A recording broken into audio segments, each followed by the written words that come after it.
আপনারা কি জানেন হুগলির এই কালী মন্দিরে মা শুধু একা পূজিত হন না, রয়েছে মায়ের সব পরিবার। যদি জানতে চান তাহলে দেখুন পুরো ভিডিওটা। Channel boundless binocular let's explore West Bengal. এই বৃষ্টি, এই রোদ, এই জিনিসগুলোর জন্য আজ অনেক লেট হয়ে গেছে বেরোতে বেরোতে। এখন বাজে প্রায় 3:45 বিকেল। তো দেখা যাক এখন কোথায় যাওয়া যাক। আজকে তো ভেবেছিলাম হচ্ছে উদয়নারায়ণপুরের দিকটা করে যাব, কিন্তু এখন দেখা যাক। চলুন দেখি কোথায় যাওয়া যেতে পারে। উদয়নারায়ণপুরের যাত্রাপথে ডোমজুড়ের কাছে হাওড়া মুন্সিরহাট আমতা রোডের ঠিক পাশেই আপনাদের চোখে পড়বে এই সুন্দর মন্দিরটি, রাজাপুর দক্ষিণবাড়ি শ্মশানকালী মন্দির। প্রথমেই চোখে পড়বে দৃষ্টিনন্দন সাদা প্রবেশদ্বার। প্রবেশদ্বারটি আধুনিক নির্মাণ হলেও এতে ভারতীয় মন্দির স্থাপত্যের সুন্দর ছাপ রয়েছে। ওপরে বিভিন্ন দেবদেবীর অলঙ্করণ ও বিবিধ শৈল্পিক নকশা এই প্রবেশপথকে খুবই আকর্ষণীয় করে তুলেছে। প্রবেশদ্বার পেরিয়ে রয়েছে প্রশস্ত রাস্তা, যা সরাসরি নিয়ে যায় মূল মন্দিরে। খোলা সবুজ পরিবেশে ও শান্ত আবহ এক অনন্য অনুভূতি এনে দেয় এই মন্দিরে। মন্দিরটির শিখরটি বেশ উঁচু এবং দূর থেকেই স্পষ্ট দেখা যায়। মন্দিরের সামনেই রয়েছে শিবের এক সুন্দর মূর্তি, কারণ মা কালী এবং মহাদেবের সম্পর্ক হিন্দু ধর্মে অত্যন্ত গভীর। বিভিন্ন কালী মন্দিরে এই কারণে শিবের উপস্থিতি লক্ষ্য করা যায়। মন্দিরে খিলান আকৃতির নকশা, দেবমূর্তির অলঙ্করণ, প্রবেশদ্বারের সামনে শিব এবং পিছনে শ্রী বিষ্ণুর খোদাই, উন্মুক্ত প্রশস্ত প্রাঙ্গণ, প্রবেশদ্বারের সাদা ও মন্দিরের কমলা গোলাপি রঙের ব্যবহার সমগ্র মন্দিরকে একটি শান্ত ও পবিত্র পরিবেশে উপহার দিয়েছে। প্রথম দিকে উদয়নারায়ণপুর যাব বলে বাড়ি থেকে বেরোলেও বিভিন্ন কারণ, যেরকম হচ্ছে বৃষ্টি আর রোদের যে দোমনা দোলাচলের মতো অবস্থা, তারপর দেরি করে বেরোনো, এই বিভিন্ন জিনিসের জন্য ভাবলাম যে উদয়নারায়ণপুর থাক, তার থেকে বরং আর একটু দূরে, উদয়নারায়ণপুর থেকে দূরে খুড়িগাছি তে একটা ডাকাতকালী মন্দির রয়েছে এবং সেখানেই চলে যাওয়া যাক। প্রথমেই গেছিলাম খুড়িগাছি ডাকাতকালী মন্দিরে। হুগলি জেলার জঙ্গিপাড়া থানার অন্তর্গত খুড়িগাছি ডাকাতকালী মন্দির, যা লোকমুখে অনেক সময় গাঙ্গুলি ডাকাত বা রায়বাঘিনীর মন্দির নামেও চর্চিত। মূল মন্দিরের স্থাপত্য অত্যন্ত নজরকাড়া। ঐতিহ্যবাহী নবরত্ন বা বহুচূড়া বিশিষ্ট স্থাপত্যশৈলী দ্বারা প্রভাবিত এই মন্দিরটির সম্মুখে ও পিছনের অংশে কুলুঙ্গির মতো জায়গায় রয়েছে বিভিন্ন দেবদেবীর অবস্থান।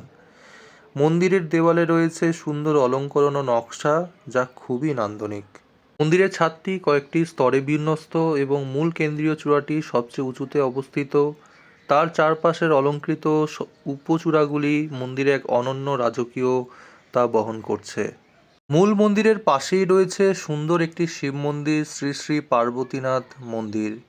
মূল মন্দিরের থেকে এই মন্দিরের স্থাপত্যশৈলী কিছুটা ভিন্ন। মন্দিরটি দেখলে মনে হয় ওড়িশা বা উত্তর ভারতীয় রেখো দেউল দ্বারা অনুপ্রাণিত। চূড়ার গায়ে অনুভূমিক খাজ, রোমান বা গ্রিক ঘরানার মতো নকশা, মন্দিরের ওপর দেবাদিদেব মহাদেব ও বিভিন্ন দেবদেবীর মূর্তি ও মনীষীদের মূর্তি, কমলা ও সোনালী রঙের অপূর্ব মেলবন্ধন, খিলান প্রাঙ্গণ ও সেই সাথে মন্দিরে খুব সুন্দর শিব পার্বতীর অধিষ্ঠান মন্দিরকে দিয়েছে এক অনন্য সুন্দর রূপ, যা আপনাদের নির্দ্বিধায় মন ভালো করে দিতে বাধ্য।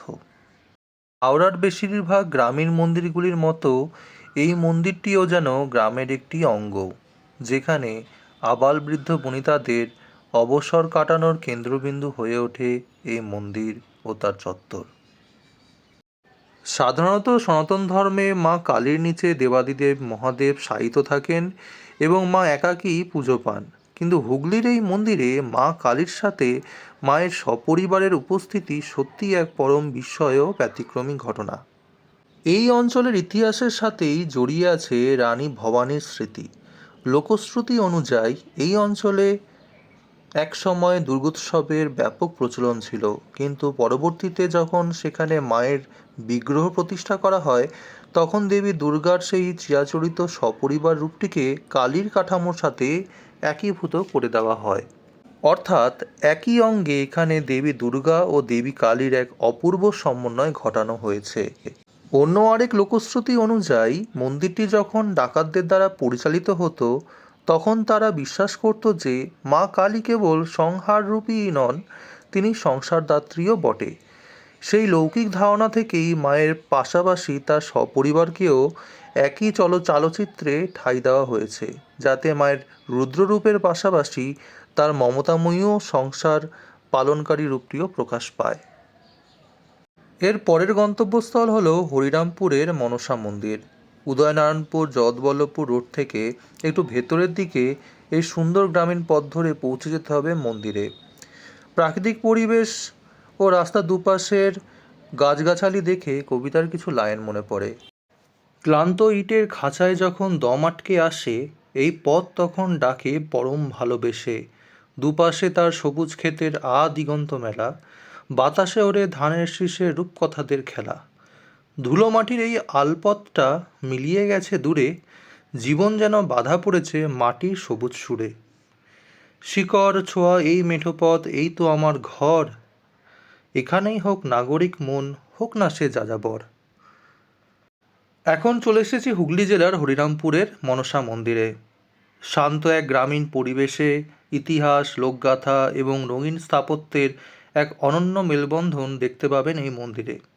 বাংলার পঞ্চরত্ন শৈলীকে কেমন আধুনিক ছোঁয়া দেওয়া যায় তা এই মন্দির দেখলে অনুধাবন করতে পারবেন। হালকা গোলাপি ও টেরাকোটা রঙের মিশ্রণ ও ওপরের অংশে পাহারারত সোনালি রঙের সিংহগুলি এক অদ্ভুত রাজকীয় রূপ দিয়েছে। এই মন্দিরের ওপরে ধ্যানমগ্ন মহাদেব, পাশে বাঁশি হাতে শ্রীকৃষ্ণ এবং নিচে স্বয়ং নৃসিংহ দেবের রুদ্ররূপের সাথে সাথে মা মনসার অপূর্ব সুন্দর মূর্তি এই মন্দিরে দেখতে পাবেন। তবে এই মন্দিরের আসল আকর্ষণ লুকিয়ে রয়েছে দেওয়ালে বর্ণিত পৌরাণিক গল্পগুলির মধ্যে। মন্দিরের পিছন দিকে রয়েছে বিখ্যাত সমুদ্র মন্থনের দৃশ্য। মন্দার পর্বতকে মন্থনদণ্ড এবং কুর্ম অবতারের ওপর ভর করে দেবতারা নাগরাজ বাসুকীকে দড়ি হিসাবে ব্যবহার করে সমুদ্র মন্থন করছেন। দেবী মনসা যেহেতু নাগরাজ বাসুকীর ভগিনা, তাই এই পৌরাণিক দৃশ্যটি সুন্দরভাবে ফুটিয়ে তোলা হয়েছে এখানে। মন্দিরের আরেক পাশে রয়েছে জনপ্রিয় লৌকিক দেবকাহিনী মনসা মঙ্গল কাব্যের দৃশ্য। কাল নাগিনীর দংশনে লক্ষিন্দরের মৃত্যুর পর সতী বেহুলা কীভাবে কলার ভেলায় স্বামীর মৃতদেহ নিয়ে স্বর্গের উদ্দেশ্যে রওনা হয়েছিলেন, সেই দৃশ্যটি এখানে খুব সুন্দরভাবে ফুটিয়ে তোলা হয়েছে। বেলা শেষের পথে সূর্য অস্ত যাচ্ছে, আর আমি দাঁড়িয়ে রয়েছে হরিরামপুর গ্রামে, যেখানে চোখ ঘোরালেই দেখা মেলে অপূর্ব এক শান্তির। এরপর চলে গেছিলাম হুগলি জেলার কোতলপুরের ৩০০ বছরেরও অধিক প্রাচীন রাজরাজেশ্বর মন্দিরে। ইতিহাসবিদ নরেন্দ্রনাথ ভট্টাচার্যের হুগলি জেলার পুরাকীর্তি বইয়ের সূত্র ধরে জানা যায়, মন্দিরটি ১৬৯৪ সালে নির্মিত হয়েছিল। বাংলার ঐতিহ্যবাহী আটচালা স্থাপত্যের প্রাচীন ইতিহাস বহন করে রয়েছে এই মন্দিরটি। তবে মন্দিরটি সময়ের সাথে পরিত্যক্ত ও অবহেলিত। এর ছাদ, চূড়া জুড়ে আগাছা প্রাচীনত্বকে যেমন জানাচ্ছে, তেমনই মনটাকে উদাসও করে দেয়।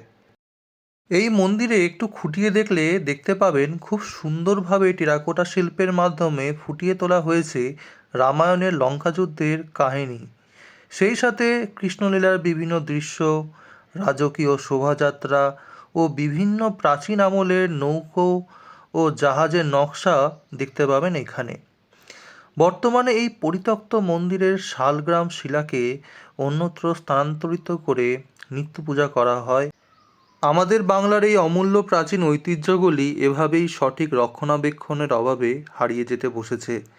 যারা ইতিহাস ভালোবাসেন, কোতলপুরের এই রাজরাজেশ্বর মন্দির অবশ্যই ঘুরে যেতে পারেন। ভিডিওটি কেমন হয়েছে তা অবশ্যই জানাবেন কমেন্টের মাধ্যমে। দেখা হচ্ছে আপনাদের সাথে পরের ভিডিওতে।